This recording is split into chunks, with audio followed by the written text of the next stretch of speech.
오늘 본문은요, 성경에서 유명한 본문 중 하나입니다. 아주 유명한 본문이지요. 유명한 본문일수록 본문 선택을 할 때 좀 꺼려지는 것도 있습니다. 아시는 내용이고 또 많이들 들으셔서 참 이거 어떻게 전해야 할까 이렇게 고민이 많이 되는 본문이 또 이 본문이었습니다. 어릴 때도 주일학교에 가서 앉아 있으면 이 본문을 가지고 수번은 들었던 것 같습니다. 그때 속으로 생각하기를, 왜 하나님은 아들을 바치라고 하시나?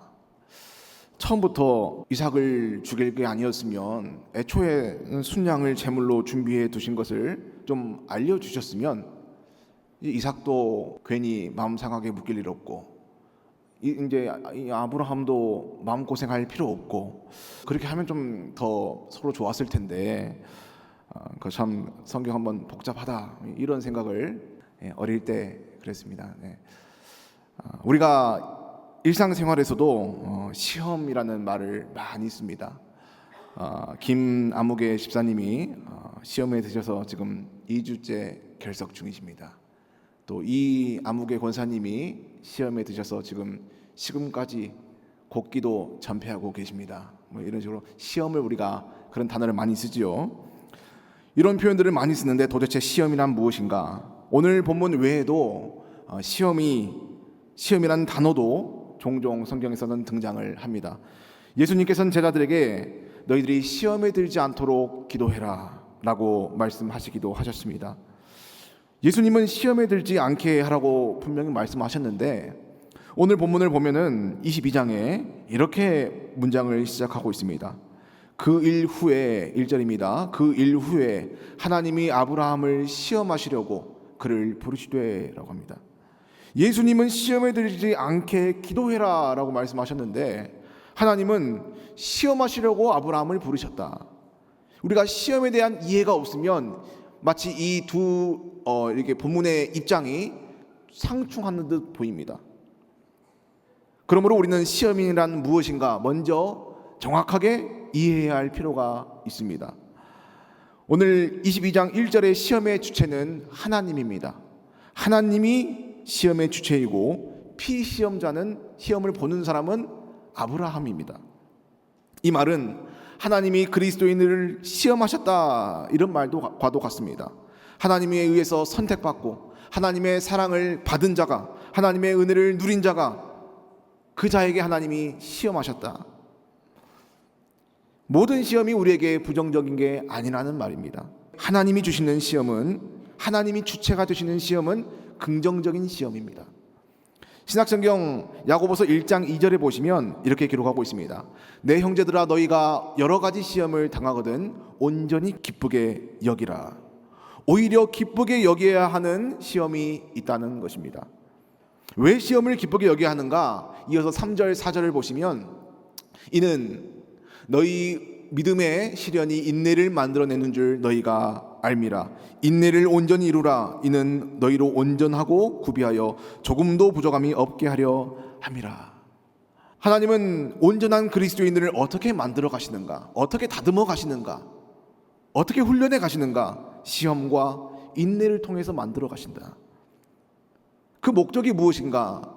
야고보서 1장 12절에서는 이렇게 기록하고 있습니다. 시험을 참는 자는 복이 있나니 이는 시련을 견디어낸 자가 주께서 자기를 사랑하는 자들에게 약속하신 생명의 면류관을 얻을 것이기 때문이라. 그 시험에 통과하는 사람, 그 시험을 승리하는 사람, 그 사람은 하나님이 주시는 생명의 면류관과 연결되어 있다. 그게 목적입니다. 마침내 그를 생명의 면류관을 얻게 하기 위해서 하나님은 그 사람을 다듬어 가신다는 겁니다. 3절 보시면, 그런데 그 시험이 어떻게 찾아오는가? 시련으로 찾아온다고 합니다. 이는 너희의 믿음의 시련이, 하나님이 주시는 시험의 특징이 있는데 시련을 통해서 그 시험을 허락하신다는 겁니다. 이게 하나님이 주시는 시험의 특징입니다. 시련을 통해서. 그럼 우리가 반대로 보편적으로 이해하는 나쁜 시험은 어떤 시험인가? 야고보서 1장 13절입니다. 사람이 시험을 받을 때에 내가 하나님께 시험을 받는다 하지 말지니 하나님은 악에게 시험을 받지도 아니하시고 친히 아무도 시험하지 아니하시느니라. 여기서 말하는 시험은 하나님이 주시는 시험과 전혀 상관이 없는 시험입니다. 그 시험은 14절 15절처럼 이런 시험입니다. 오직 각 사람이 시험을 받은 것은 자기 욕심에 끌려 미혹됨이니 욕심이 잉태한즉 죄를 낳고 죄가 장성한즉 사망을 낳느니라. 나쁜 시험, 그 시험인 두 가지가 있는데 하나님이 주시는 좋은 시험과 기쁜 시험과 또 하나는 나쁜 시험. 이 시험을 왜 만나는가? 내 욕심에 의해서 미혹되어 만나는 시험이다. 그 시험은 나를 무너지게 만듭니다. 그 시험은 나를 파괴시키는 시험입니다. 그 시험은 나를 낭망하게 만드는 시험입니다. 그러므로 우리가 시험을 만났을 때 분별할 줄 알아야 합니다. 원인을 보셔야 합니다. 이것이 하나님이 내게 믿음의 시험으로 시련을 주시는 시험인가? 아니면 내 욕심 때문에 미혹당하여 내가 어려움을 겪는 그런 시험인가? 그 문제의 동기와 이유가 무엇인가를 보셔야 한다는 겁니다. 생명의 면류관으로 가는 시험인지 아니면 나를 파괴하는 시험인지. 우리가 자꾸 시험을 만나면 이 시험이 무슨 시험인지 분별하기보다 자꾸 이 시험만 바라봅니다. 내 앞에 펼쳐진 시험만, 내가 당하고 있는 현실, 내 고통, 어떻게 하면 내가 이것을 좀 피할 것인가, 어떻게 하면 내가 이걸 그냥 무마해 볼 것인가, 어떻게 하면 이게 좀 빨리 끝나볼까, 거기에만 집중하다 보니까 이 시험의 종류에는 관심이 없는 경우가 많습니다. 아무 데다가 하나님이 주시는 시험이다라고 붙여서는 안 된다는 겁니다. 이런 의미에서 오늘 본문을 보시자면 시험의 주체는 분명합니다. 하나님이 주신 시험입니다. 아브라함을 평가하시는 테스트, 시험이라는 겁니다. 이 하나님이 아브라함을 시험하실 때 이 시험이라는 단어가 나사라는 단어입니다. 나사라는 단어는 사람이나 어떤 한 사물의 어떤 이 질을 평가할 때 쓰이는 단어입니다. 나사. 그러니까 하나님이 아브라함을 시험하셨다라는 말은 무엇이냐?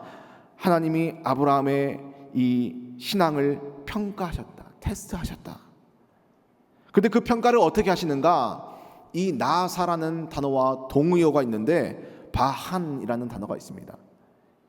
똑같은 시험인데 이 무슨 말이냐? 망을 보다, 지켜본다. 그러니까 하나님이 시험을 하시는데 어떻게 보시냐? 망을 보듯이, 지켜보듯이 그 사람의 시험의 광경을 보고 계신다는 말입니다.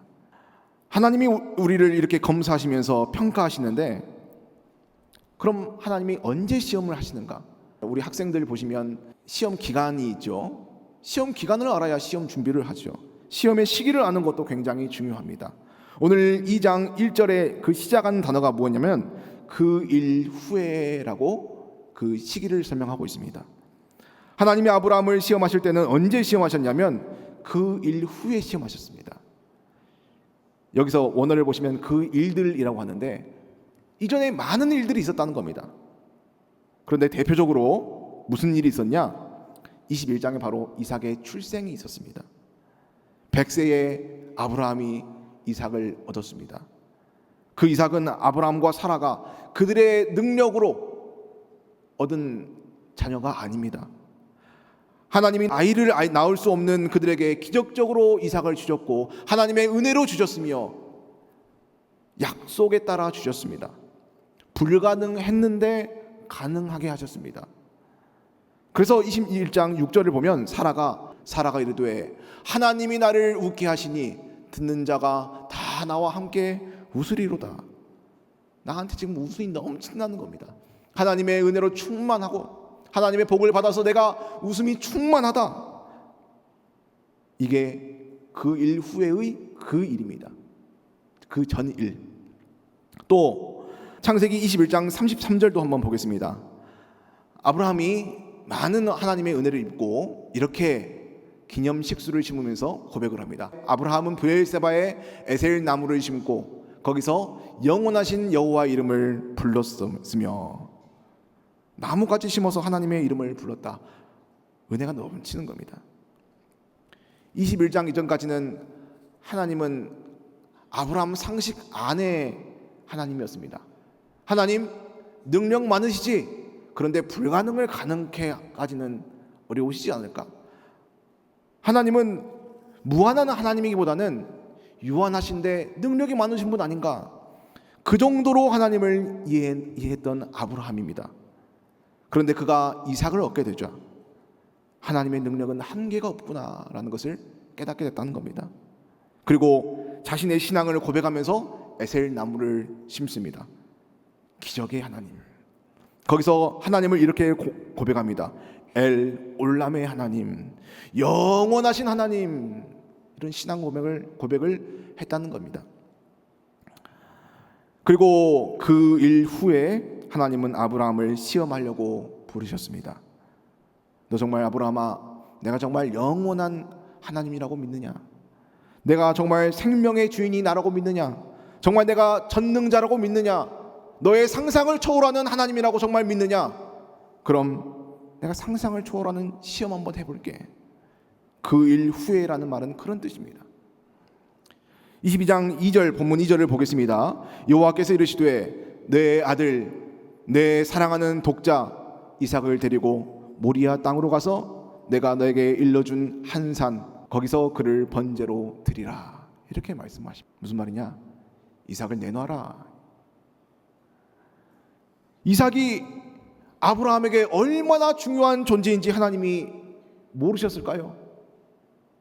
2절을 보시면 이삭을 내놓으라고 하실 때 그냥 이삭 바쳐라 이렇게 말씀하지 않습니다. 보시면 이삭 한 명을 부르시는데 하나님은 세 번이나 중복해서 부르십니다. 여호와께서 이르시되 내 아들 이삭을 내놔라. 그냥 아들이 아닙니다. 너의 사랑하는 아들 이삭을 내놔라.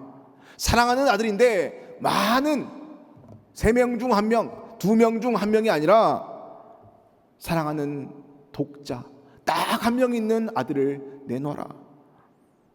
하나님은 아브라함에게 이삭이 차지하는 비중을 알고 계신다는 겁니다. 아브라함에게는 이삭이 전부처럼 보인다는 겁니다. 100세에 얻은 아들이 얼마나 귀하고 예쁘겠습니까? 모르시죠? 저도 잘 모르겠습니다. 100세가 안 돼봐서 실감이 잘 안 납니다.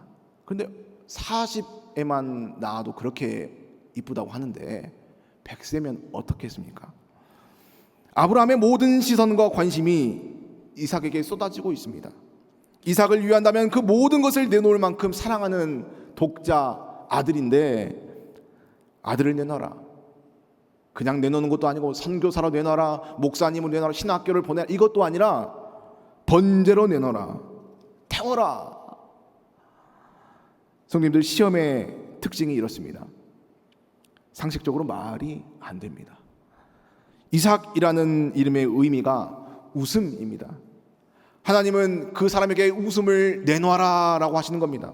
한때는 그 하나님이 나를 웃게 하셨는데 이제는 그것을 도로 내놔라. 이런 시험을 당할 때 대부분 일반적인 반응을 보여주는 본문이 어딘가? 출애굽한 이스라엘 백성들입니다. 마라의 쓴물 앞에서 광야에서 만나와 메추라기로 하나님께서 그들을 시험하실 때마다 그들은 대부분 원망과 불평으로 다툼으로 그 시험에 대한 답안지를 써냈습니다. 그런데 오늘 아브라함은 다른 모습을 보여주는데 2절까지가 하나님의 명령이었다면 그 이후로는 아브라함의 행동입니다. 자, 3절부터 우리가 쭉 읽어보면 자신을 시험하시는 하나님을 향해서 아브라함은 그 어떤 말도 쏟아내지 않습니다. 3절부터 오직 모리아 산을 향한 행동만 설명이 됩니다. 시험을 치르는 아브라함이라는 이 수험생이 어떻게 이럴 수가 있는가? 어떻게 이럴 수가 있을까요? 이게 하나님의 시험이라는 것을 알았기 때문입니다. 성도님들, 하나님이 시험하실 때를 아는 게 그래서 굉장히 중요합니다. 그럼 아브라함이 하나님의 시험인지 알았다는 근거 뭡니까? 제 생각이 아니라 이 본문을 보시면 나와 있습니다. 아브라함이 모리아 산 앞에 도착해서 오르기 전에 저 멀리를 한번 보더니 종들에게 이렇게 말을 합니다. 5절 보시기 바랍니다. 이에 아브라함이 종들에게 이르되 너희는 나귀와 함께 여기서 기다리라. 내가 아이와 함께 저기 가서 예배하고 우리가 너희에게로 돌아오리라 하고, 종들에게 말하기를 산 아래서 나귀와 기다려 내가 이삭과 같이 예배하고 제사하고 우리가 너희에게로 돌아오리라 하고, 올라가서 아이를 죽이면 아브라함은 돌아올 때 혼자 돌아와야 합니다. 그런데 저기 가서 예배하고 우리가 돌아오리라. 성도님들, 여기에 아브라함의 믿음이 있습니다. 이해할 수 없는 시험을 요구를 하시는 하나님이시지만, 그래서 이 상황이 도대체 이해되지 않고 받아들여지지가 않지만 아는 겁니다. 이거는 시험이다. 하나님의 목적은 이삭이 아니다. 하나님의 목적은 이것은 날 테스트하시는 것이다. 하나님은 이삭을 통해서 약속을 이루신다고 분명히 약속하셨는데, 하나님은 약속을 지키셨는데, 수많은 하늘의 별들처럼 이삭을 통해서 그 후손을 주신다고 분명히 약속하셨는데, 그럼 약속에 따르면 이삭이 목적은 아닐 텐데 왜 이런 요구를 내게 하시는가? 왜 이 귀한 이삭을 불에 태우라고 하시는가? 이해할 수 없지만 하나님이 원하시니까 일단은 순종을 한다. 하나님이 이삭을 죽이지 않을 거라는 그 믿음이 아브라함에게 있었다는 것입니다. 시험을 알았기 때문에 시험 준비를 잘 할 수 있었던 것입니다. 시험 준비 잘하고 계십니까? 제가 중학교 1학년 때 어느 날 아침에 학교에 등교를 해서 교실 문을 열어보니까 책상에 원래 붙어 있어야 하는데 다 떨어져 있는 겁니다. 오늘 무슨 날인가 했더니 중간고사 날이었습니다. 그래서 전교생이 나를 속였나? 왜 나만 모르나? 답안지 마킹하는 사인펜도 없는데 그런 애가 있을 수 있습니까? 있습니다. 우리 집에 한 명 더 있습니다. 하나님은 이삭을 내게 바치라고 하면서 모리아 산으로 부르시는데, 아브라함은 하나님의 요구와 목적에 아주 합당하게 답안지를 써내고 있는 겁니다. 이어서 7절을 한번 보겠습니다. 이삭이 그 아버지 아브라함에게 말하여 이르되 내 아버지여 하니 그가 이르되 내 아들아 내가 여기 있노라. 이삭이 이르되 불과 나무는 있거니와 번제할 어린 양은 어디 있나이까? 이삭이 속도 없이 물어보는 겁니다. 아브라함도 이게 하나님의 시험인 것을 알고 있습니다. 테스트 있는 것도 알겠는데 그래도 이 속이 아닌데 속 없이 옆에서 물어보는 겁니다. 아버지 나무도 있고 불도 있고 칼도 있는데 번제물 어디 있습니까? 새까맣게 타들어가는 사람 옆구리를 찌르는 겁니다. 성도님들, 시험을 만났을 때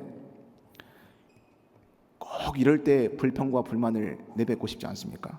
꼭 참고 있는데 이게 하나님의 시험인 줄 알고 내가 입을 다물고 참고 있는데, 근데 이 시험의 내용과 이런 과정이 납득이 안 가서 그 시험 때문에 내 복장이 터질 것 같은데 누가 옆에서 한마디 찔러주면은 요즘 왜 그래? 뭔 일 있어? 왜 그래? 하면 말 잘했다. 내가 지금 얼마나 억울한지 잘 들어보라고. 이삭아, 그 재물 없지? 그게 너란다. 너 태워 죽인단다. 좀 있으면 네 몸에 불 붙인대. 이런 말이 얼마나 나오기 쉽습니까? 불평과 불만과 원망과, 차라리 너를 선교사로 보내라고 하면 내가 보낼 텐데, 신학교에 보내라고 하면 보낼 텐데, 이럴 거면 주지 마시지. 사람을 태우라고. 아브라함도 왜 이런 말이 안 나왔겠습니까? 집에 가서 사라 붙들고 하소연하고 싶겠죠. 만나는 사람마다 얼굴이 죽상이 되어서 얼마나 내가 힘든지 지금 불평하고 싶지 않겠습니까? 그런데 성도님들, 이 시험의 내용 안에서 우리가 어떤 말을 하는지도 하나님은 망을 보듯이 보고 계신다는 사실입니다. 지켜보고 계신다는 겁니다.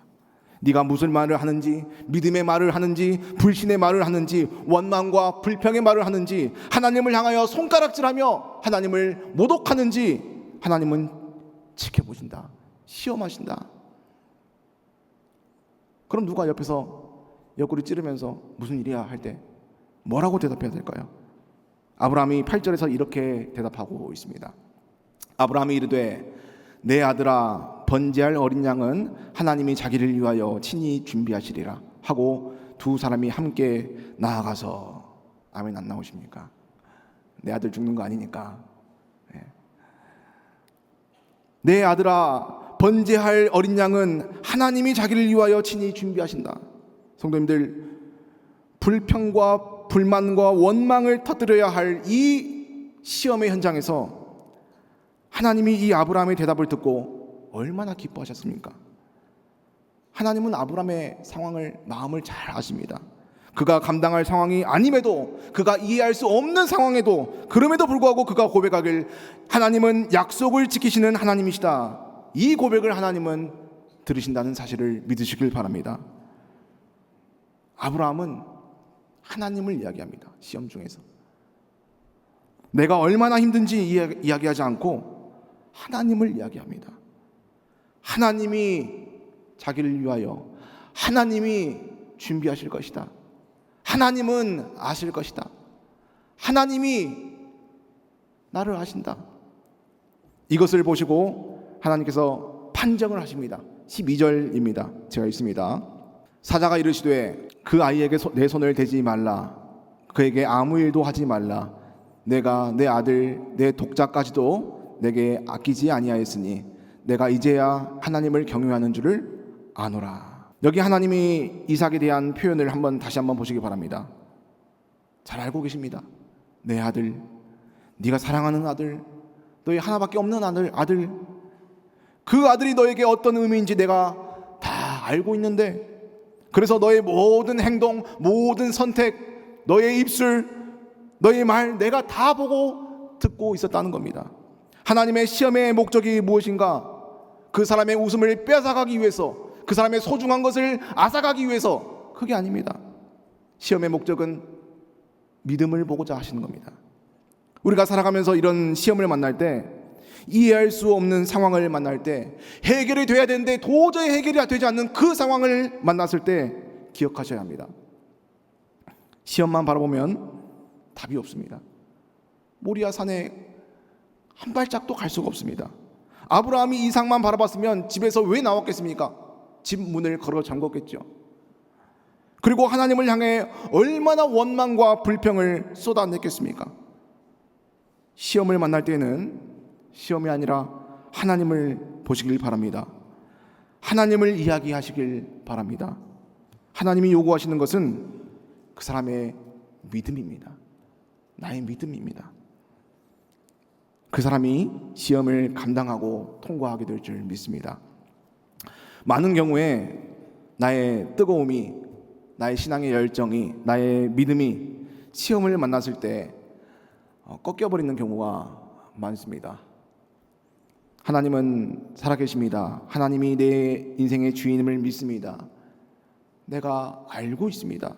알고 고백하고 믿고 은혜를 나누고 하는데, 그래, 그럼 한번 가보자, 모리아 산으로 오거라 라고 요구하실 때가 있다는 겁니다.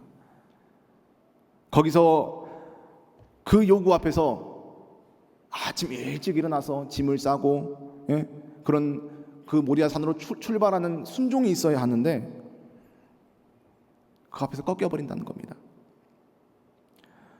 우리가 신앙생활을 하다 보면 뜨겁게 믿고 뜨겁게 드리고 뜨겁게 고백하는 분들 얼마나 많습니까? 굉장히 좋습니다. 열정도 있습니다. 기도도 얼마나 많이 하시는지 모릅니다. 기도 많이 해야 합니다.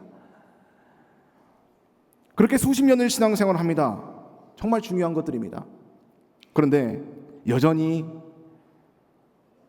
성품의 변화가 없는 경우를 많이 보셨을 것입니다. 예수님께서 말씀하신 그 문장, 그 단어, 그 상황 다 알고 있는데 정작 거기를 닮아가진 않습니다. 여전히 입을 주체하지 못하고요, 여전히 교만을 이기지 못하고 사람 안에서 나오는 여러 본성들을 주체하지 못하는 경우가 얼마나 많습니까? 끊임없이 여전히 거짓말하고 끊임없이 험담하고 나보다 좀 더 낫다 싶으면 끊임없이 끌어내리려고 하고 죄의 본성을 못 이긴다는 겁니다. 항상 죄의 본성에 지배당하고 있습니다. 분명 그 사람도 하나님을 믿는 사람인데, 아는 사람인데 왜 그럴까? 모리아 산으로 부르실 때마다 그때마다 안 가려고 방문을 걸어 잠는다는 겁니다. 나 여기서 이삭 잘 키울랍니다. 하나님 선 넘지 마십시오. 줬다 뺏는 게 어디 있습니까? 상식적으로 시험하셔야죠. 이삭으로 나는 만족합니다. 모리아의 경험이 없다는 게 그들의 공통점입니다. 모리아 산에서의 하나님의 시험은 믿음을 확인하는 정도에서 끝나는 게 아닙니다. 시험을 통해서 이전에는 그 사람이 이제껏 누리지 못했던 그 더 크고 더 넓은 은혜를 가르치십니다. 자, 14절입니다. 아브라함이 그 땅 이름을 여호와 이레라 하였으므로 오늘날까지 사람들이 이르기를 여호와의 산에서 준비되리라 하더라. 아브라함이 오늘 이 사건을 통해서 뭘 깨닫느냐? 하나님은 준비하시는 하나님이시구나. 아브라함의 믿음의 눈이 열리는 겁니다. 하나님께서 열어주시는 겁니다. 준비하신 하나님을 알게 되는 겁니다.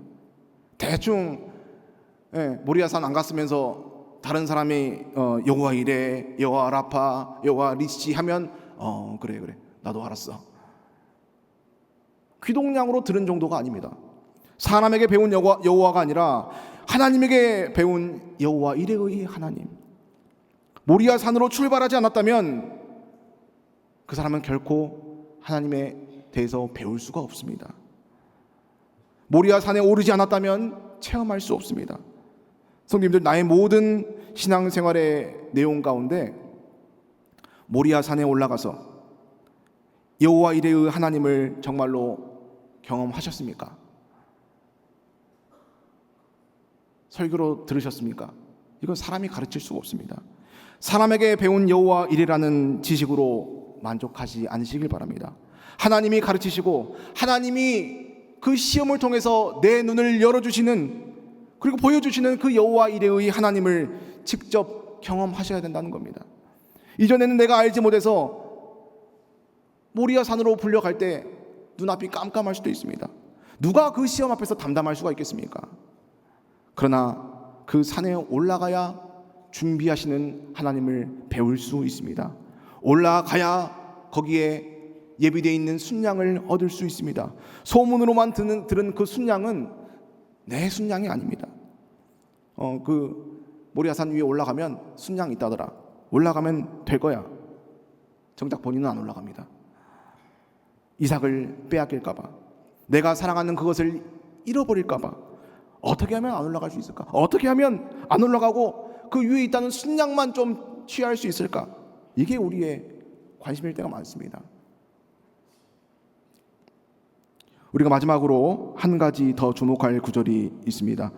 22장, 창세기 22장 19절입니다. 이에 아브라함이 종들에게로 올라가서 함께 떠나 브엘세바에 이르러 거기 거주하였더라. 이 시험이 다 끝나자 이제 아브라함이 어디로 돌아가냐면 브엘세바로 다시 돌아갑니다. 브엘세바로, 원래 거주했던 곳으로 돌아갑니다. 모리아 땅에 오기 전에 살던 곳이 브엘세바입니다. 이 사건이 다 끝나고 브엘세바로 돌아갔는데 전혀 달라진 게 없어 보입니다. 이삭도 그대로입니다. 나귀도 그대로입니다. 종들도 그대로입니다. 아브라함도 그대로입니다. 달라진 게 전혀 없어 보입니다. 그런데 현저하게 달라진 게 있다면 아브라함의 믿음의 수준입니다. 하나님에 대한 알매의 깊이입니다. 이제 그가 누릴 수 있는 은혜와 깊이와 은혜의 깊이와 넓이는 완전히 달라졌습니다. 이제 그는 똑같이 브엘세바에서 살아도 더 깊고 더 넓은 하나님의 은혜를 누리는 자가 됐다는 사실입니다. 더 이상 이삭 빼앗길까봐 두려워하지 않습니다. 성도님들, 신앙생활은 브엘세바에서 가만히 거주하면서 그저 주어진 이삭만 감싸 안고 곱게 키우며 세월을 보내는 게 신앙의 전부가 아닙니다. 브엘세바만 고집하면 그 삶은 하나님을 믿으면서도 불안할 때가 많습니다. 언제 또 모리아로 불러가지? 언제 하나님이 또 부를지 모른다. 이번에는 어떻게 거절하지? 바쁜 척이라도 하자. 아픈 척하자. 엄살이라도 부르자. 나는 여기가 좋사오니 그 산에 오르지 않으면 평생 내가 아는 것 요거 하나만으로 자랑하고 사는 겁니다. 이게 하나님의 전부라고 생각하시면서 목소리를 높입니다. 맞죠? 하나님 맞습니다. 근데 그게 전부는 아닙니다. 세상에서 제일 무서운 사람이 책 한 권만 읽은 사람입니다. 내가 좀 아는 것 하나로 그걸로 내가 인정받고 높아지기를 원하는 겁니다. 그래서 교만하기 쉽습니다. 끊임없이 배우는 사람은 나는 아직도 멀었구나, 내가 아는 건 없구나 라는 고백이 나오는데, 배우지 않는 사람은 내가 다 안다고 생각하기 쉽습니다. 브엘세바에서의 하나님만 알지 모리아산의 하나님은 모르거든요. 그러므로 신앙생활은 이렇게 반복하는 겁니다.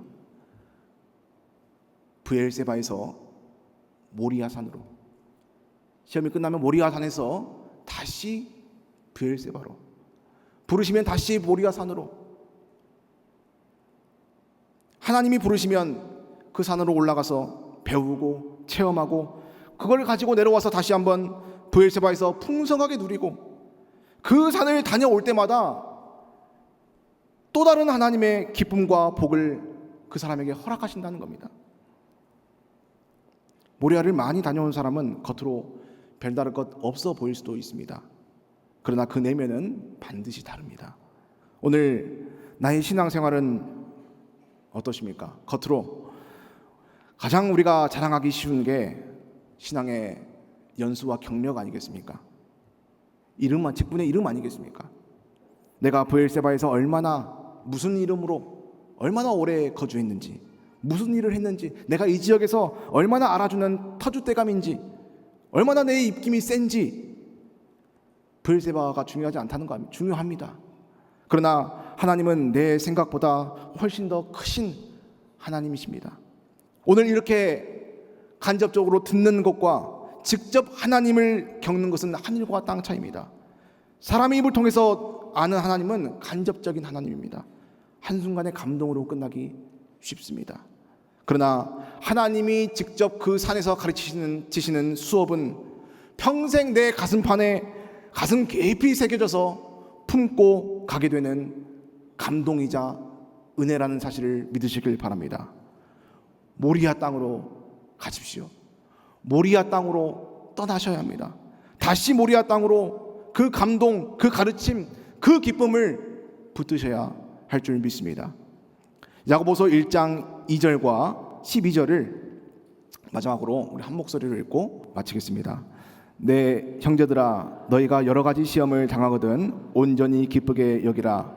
시험을 참는 자는 복이 있나니 이는 시련을 견디어낸 자가 주께서 자기를 사랑하는 자들에게 약속하신 생명의 면류관을 얻을 것이기 때문이라. 아멘. 이 야고보서의 말씀이 오늘 성도님들의 마음과 중심의 고백이 되시길 주님의 이름으로 축원합니다. 기도하겠습니다. 하나님 아버지, 감사합니다. 수천 년 전 아브라함에게 인내하시고 가르치시고 체험케 하신 하나님의 마음을 붙들며 이 말씀을 함께 보았습니다. 아브라함을 아브라함으로 세우시고 자격이 없는 자를 믿음의 조상으로 만들어내신 하나님의 은혜를 다시 한번 우리들이 기억하길 원합니다. 아브라함을 사랑하셔서 그를 끝까지 붙드신 것처럼 오늘 우리도 사랑하셔서 부르시고 붙들고 계신 줄 믿습니다. 말씀 듣는 모든 자들의 마음과 심령 가운데 이 말씀의 내용과 모든 삶의 적용이 하나님의 뜻에 따라 틀림없이 전달되게 하시고 그를 통해 하나님의 기쁘신 뜻과 경륜을 알매 교만한 자를 겸손케 하시고 모든 도피자와 도망자를 순종케 하심으로 하나님의 크신 은혜를 덧입는 저와 모든 성도님 되도록 주여 은혜에 더하여 주시옵소서. 능력이 많으신 우리 주 예수 그리스도의 이름으로 기도하옵나이다. 아멘.